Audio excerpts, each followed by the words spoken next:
Hello guys, welcome back to my channel. Hope you had a nice time. Thanks for following 2032 AD. On this channel I talked about a lot of stuff about crime, war against innocent people and people that don't pose any harm. Talk about a lot of stuff here on this channel, address a lot of things. Basically just my reaction to things that are happening around the world, especially in America. So today I'm going to be reacting to a video I saw online about this white attorney that used the N-word in court. So basically that's just what I know, that he used the N-word in court, and I'm about to see what transpired after that, because the video just shows what transpired after he used the N-word. It doesn't really show what actually they did in court, and I'd like to see that, but maybe there's no video coverage on that. So I'm just left with the confrontation he had outside court, and if indeed he used that N-word, that's not going to be funny, because let's just get into it. A black activist confronted him after he decided to use the N-word in court, and the confrontation, classic. Here it is. Mr. right here. Yeah, that's your ass. So you don't want like saying You N-word, want right? to call me the You gonna call me? I bet you won't call in front of a black man. I bet you won't call me. Let me help you. You call a black woman N-word, call me that. No, call me. I dare you to do it. I swear for God, I'll make you taste the ancestors. Me too. You a coward. Call that black woman the N-word. You a real coward, man. We'll kiss you inside. Now, go ahead. Go right ahead. Go ahead. I guarantee you wouldn't do it in front of me. See, you talk to black women like that by themselves. You intimidate black women by themselves. But a black man, you gonna open your goddamn mouth. I dare you to say it. They hearing I that. dare you to say it. They hearing that again. Shit, get your old ass now. Run around with your bald head ass, your spike little face looking. I ain't playing with you. I think our reaction is kind of funny, but at the same time not really funny, because if indeed he used that N-word on them in court, it's actually not funny, right? I'm just saying the confrontation that happened outside, but if indeed he used that N-word in court, this is not funny at all, right? That name she called him bald-head, well, at the same time this is a serious situation, and this is what a lot of black people are facing currently. Especially in America, there's racism. Of course, we know there's racism. You can't deny the fact that there's racism. But in court, you would imagine that the attorneys there are not supposed to use such a word, because they are of respectable background. I think an attorney should be, even the setting in court is supposed to be a professional and formal setting. So what would the N-word be doing in a white person's mouth right there in court when you're addressing a black person, right? Why would you use such a word? That's the question. Why would you? If indeed you use it, this is my reaction. Why would you use that? We know that, of course, the N-word signifies slavery. It signifies a lot of things that the black people have gone through. There was this channel I tuned into. I was listening to Black and Africans, the issue we have.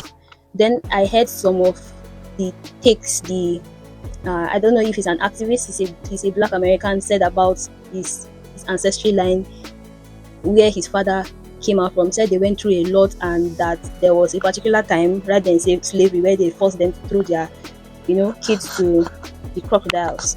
It's not really funny, and I am not a black American, but I can understand what they mean.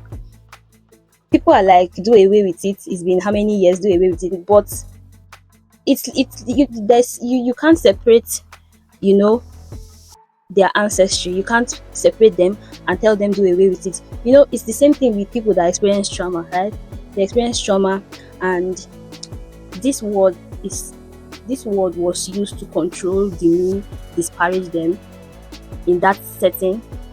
And it reminds them of ancestry, it reminds them of the slave masters, it reminds them of the thing that happened. It was not a two-way relationship where both were benefiting.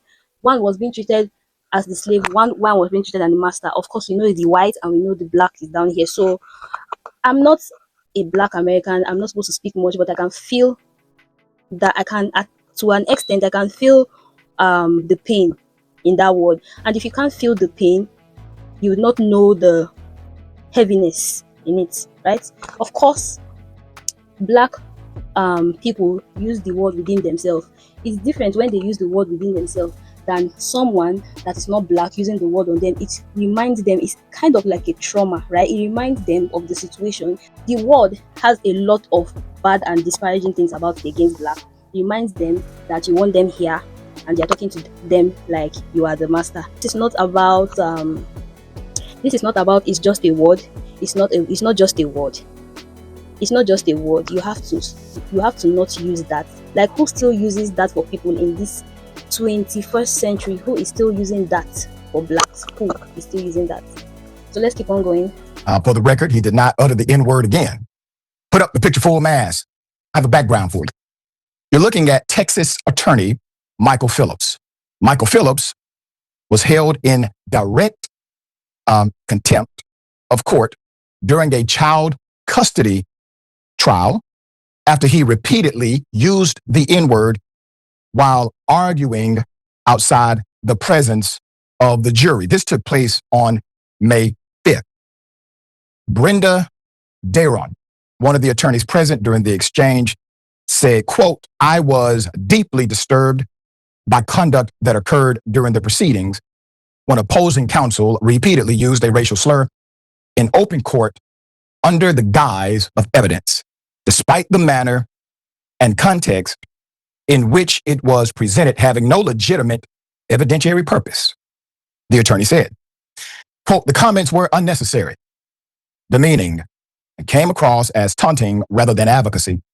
Attorneys should be able to advocate fiercely for their clients without being subjected to racially charged conduct that undermines professionalism and dignity in the courtroom," according to the attorney. We have more information, obviously, to bring you. Now, keep in mind, this is an old tactic, rinsed and reused by professionals in multiple arenas, including teaching, where they will utilize the N-word and then claim immunity from the repercussion of the use of that word because somehow they provided the proper context for utilizing the word. As you can see, the attorney did not utilize the word again in context in order to explain himself when he was confronted by activists who are well known in that local area. So despite the incident, the attorney said the jury ultimately returned a verdict in favor of her client. Quote, "We remain proud that the focus ultimately stayed where it belonged, the evidence, the law, and the best interest of the child," she said. So Phillips disputed the characterization of the incident in a statement sent to KPRC2 News, saying the comments occurred during a late evening evidentiary hearing outside the jury's presence while he was objecting to evidence he described as inflammatory. Quote, "Despite my consistent objection, virtually every single day of the 3-week trial, opposing counsel repeatedly used the N-word with a hard R in the jury's presence," Phillips said. Quote, "A statement was made in which the word was recited to the judge. Phillips said he apologized immediately afterward. Quote, "An immediate, full, and sincere apology was announced at the first opportunity to everyone present when the N-word statement was made." He said he also accused opposing counsel of using media attention to damage his reputation. Now remember, his words put him in the predicament. He apologized for the use of the word and still wants to proclaim that his use of the word was in proper context. Quote, "It is unfortunate that opposing counsel has strategically attracted the media to slander our reputation in an attempt to hold us accountable for a standard to which she does not hold herself," Phillips said. "Racial slurs have no place in our court system, regardless of your race." But he admitted to the use of it, immediately apologized for the use of it. It has no place, but you used it. Why? Why? For the use of it. He did not provide context as he did court system. And he doesn't like the backlash he came with. He doesn't like that the media saw what he did. So is that the reason why he came and it was like, excuse me, he's not saying one word? Why? I feel if you can say something like that in court with so much confidence, you should also as well come out while they were confronting you right there. You should also say it the same way. If you know you're not guilty, right? If you know they are lying or something, just say the same thing you said there, just say it again. Why? Why are all these people coward? Why are they spineless? Why is it that when the camera is right on their face, they don't say the things that they know would make people feel less of themselves. They only say it when the camera is not there. He doesn't want to be recognized for who he really is. Why? Why? In the statement days later, then blames the black woman for his use and the attention that his use of the N-word brought to his own personal and professional reputation, spoken like a true bigot, in my opinion. He takes full responsibility and no responsibility at the exact same time. Immediately for the offense, and said that it is everybody else's fault that attention was brought to his reputation and character because of the use of the N-word. Always a victim, right? And we're supposed to feel sorry for him because he got the full wrath. He actually didn't get the full wrath. He got what a decent black man decided to give him, which was a verbal beatdown, and I'm all for it. I watched it probably. You used the N-word and he gave you the verbal beatdown. So why are you complaining? Why are you like, oh, you confronted me where you know they'll be recording me, you confronted me in front of the media? No, no, no. If you can say that in court, you can as well say that outside and not see anything wrong. The media doesn't have to chastise you for you to know what you did. As an adult, you're supposed to know that when you use the N-word on a black person, that's not nice, right? That's not a nice thing to do. So why use it? If it was reversed, let's say if you were the slave and the black person was the owner, would you like it? No. Why then use it? Why? Why? Which was a verbal beatdown, and I'm all for it. I watched it probably 56, maybe 60 times last night when I first saw it, Dr. Ritchie. Normally people would say, hey, name calling never works. Don't reciprocate. I don't agree. And I think you have that saying about a highway. And this is exactly what he deserved. And he was stunned, shell-shocked, and seemingly didn't know where or how to get out of this thing. And that's the way it should be. Now he knows how she felt. That's exactly how she felt. Yeah. You feel calling. Look, the N-word is just you just make someone just look like an animal. That's what basically it makes someone look like. Why do you use it? What was the history behind it? They are slaves, they are like animal. Why the white person is the master? I really do not even like talking about this topic, but I wonder why as adults, even in a formal setting, as an attorney, you will still come and use the N-word on black people. What does that say? You say it to make you look like what? And at the end of the day, if someone confronts you, you'll be like, it's just a word. How is it just a word? It is worse than being called stupid. So if someone comes to your face right now and say you are stupid, you say it's just a word, you go home. No, you would love to, confront them. You would love to tell them, do not call me that. Why is it that the N-word is nothing? But if someone should call you are stupid, it is something. It's an insult. But the N-word should not be taken as an insult. Why? So let's do another take. Sir, would you like to make a comment about what you said or what happened? I'm not allowed to make a comment. Now, when it comes to You're not allowed to make a comment. Why? Why are you not allowed? So you're under control not to make a comment. Why were you not under control to make that comment while in court? Now you're outside court, you're free. You are not allowed to make that comment. Okay. So during the court proceedings, you are not held by anything to say that N-word. Now that they've confronted you, you are held by something not to say anything, not to defend yourself. Come on, you're an attorney. both Quanell X and Dr. Matthews' thoughts about the incident and why they decided to ridicule Phillips, they would speak to local outlet Houston Stringer and others. Took it upon himself to be a bully, to intimidate a black female in the courtroom. But when a black man got in his face, he cowered up, cowered down. He could not hear a rat piss on cotton. No, we will rise to the occasion and send that bigot a clear, crystal message. Hands off of black females. We're not going to tolerate that. So those times of lynching, those times of racist behavior, especially how so comfortable that he was in that courtroom, is over. Across social media, many viewers would catch the incident and would praise both. Who is the ancestor? Yo, that line was a punchline. But why would I don't understand why people still say the N-word to black people. Like, I don't understand why the white person still says the N-word to a black person. I cannot understand. I'm not a black American, but I feel that is disrespectful. I feel and I know it's disrespectful considering the history behind it. It is very, very disrespectful. And again, I am even surprised that because I watched a take from a political commentator, a black woman, and I was so disappointed because I follow her a lot.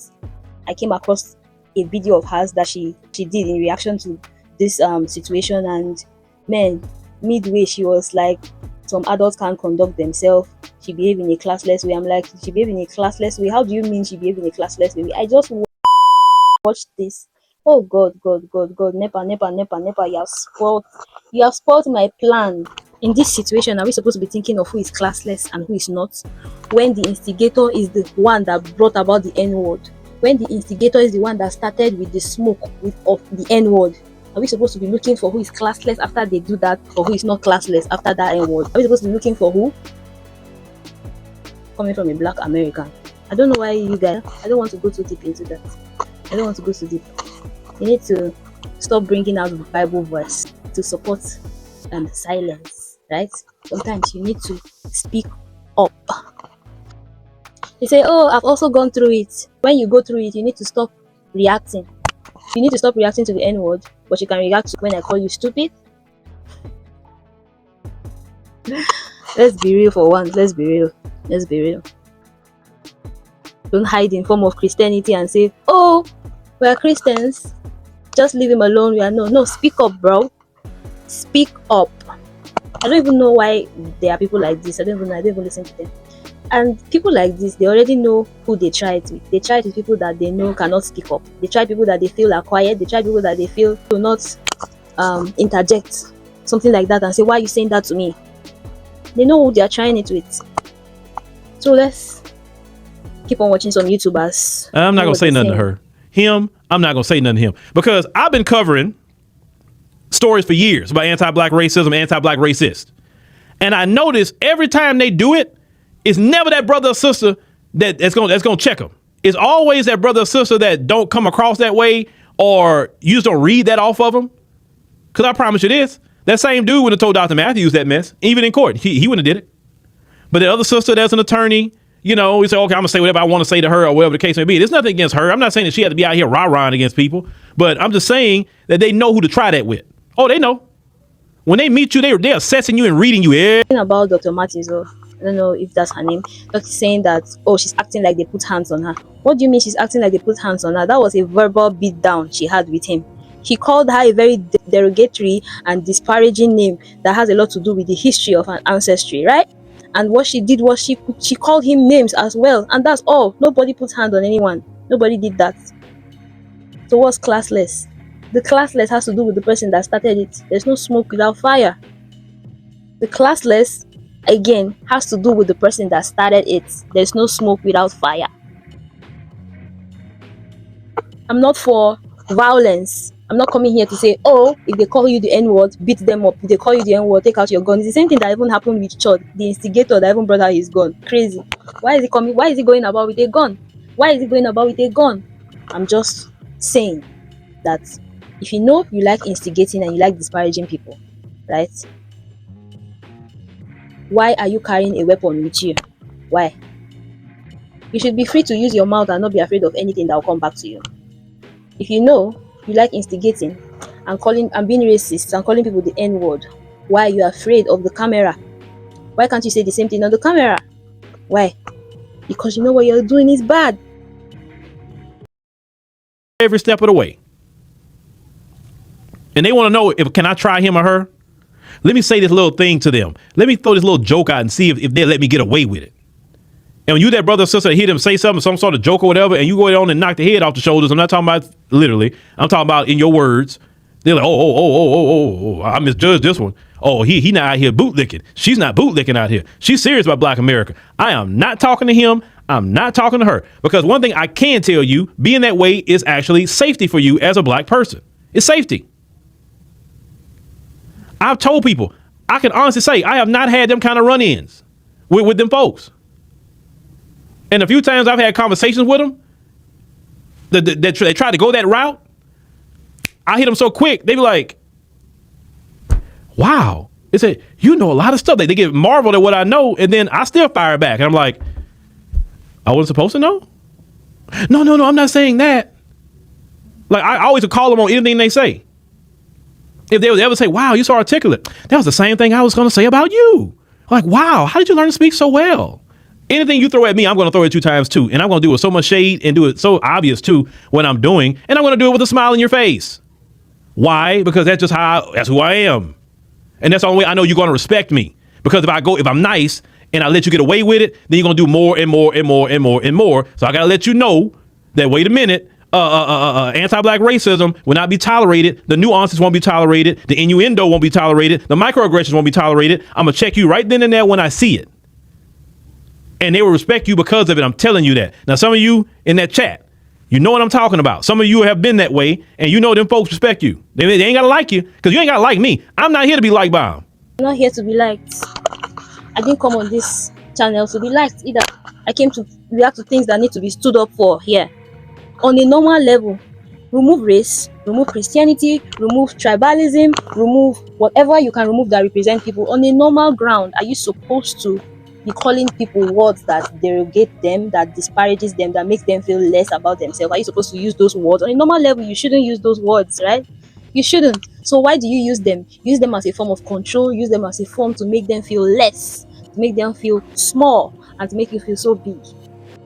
That's crazy. That's crazy. And if they are not checked, this is going to keep on going, this is going to keep on going, this is going to keep on building. And it's the same thing for someone that feels disrespected and is not speaking up. In a place, let's say in a class, this happens with tribalism, not only race. Like in Africa, we have tribalism. In a case where someone is the minority in the class and there are other tribes, in the class there are similar tribes, right? And there's a minority of one tribe.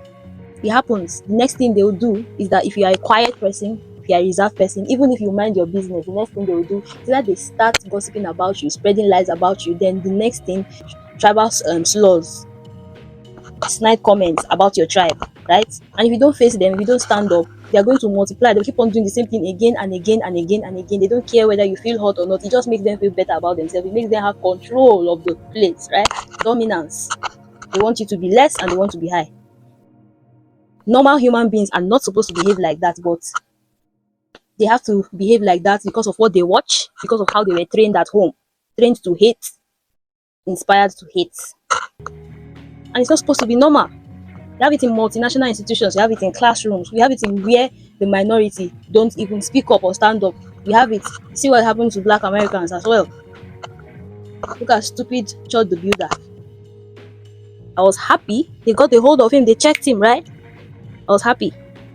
Why try bringing people down? Why try bringing people low to make yourself feel special? Why? If the same thing is done to them, they will not like it. So why do it when you know you've not like that? Why do it to another person? Now, all humans, we have blood running in our bodies, right? If you say something derogatory to me, of course I'm going to feel bad. I might put off a front, act like nothing is going on. But of course I'm going to remember what you said. I'm going to feel bad. And somehow I'm going to find a way to, get back to you. So why do you keep on doing it? Why? Can you take the same thing you give? Definitely not. These people can't take what they give. That's why you need to keep on checking them. Anytime they make stupid derogatory remarks against you, backhand comment, rubbish, check it.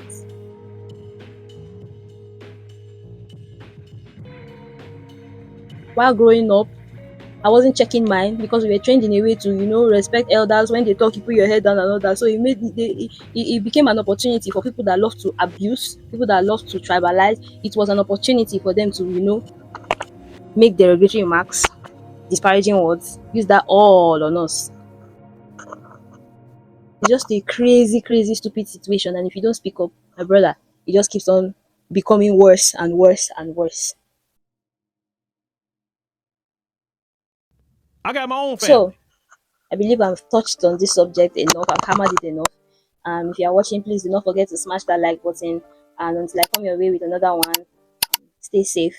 It's 2032 AD. I'll be here. See ya later.